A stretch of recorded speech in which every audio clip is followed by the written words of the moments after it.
بیٹا اپنے باپ سے امید لگا کے کوئی سوال کرنا چاہے اور باپ بیٹے کی زبان پہ الفاظ آنے سے پہلے ہی پورے کر دے تو بیٹا بڑا خوش ہوتا ہے۔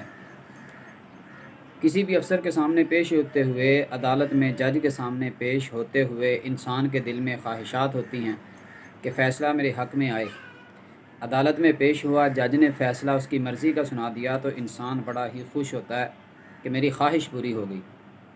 مگر سوچئے اس عمر کی کیا شان کہ جس کے دل میں خواہش پیدا ہو، اللہ رب الرحمن آسمان سے وحی کا نزول فرما دے۔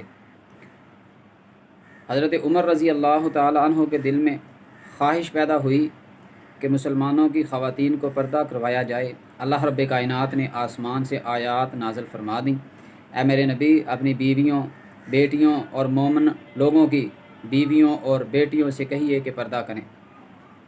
حضرت عمر رضی اللہ تعالی عنہ کے دل میں خواہش پیدا ہوئی کہ مقام ابراہیم پہ 2 رکعات ادا کرنی چاہیے۔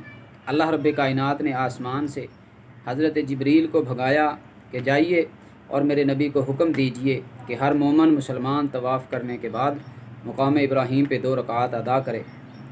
حضرت عمر رضی اللہ تعالی عنہ مشورہ دیں بدر کے قیدیوں کے متعلق۔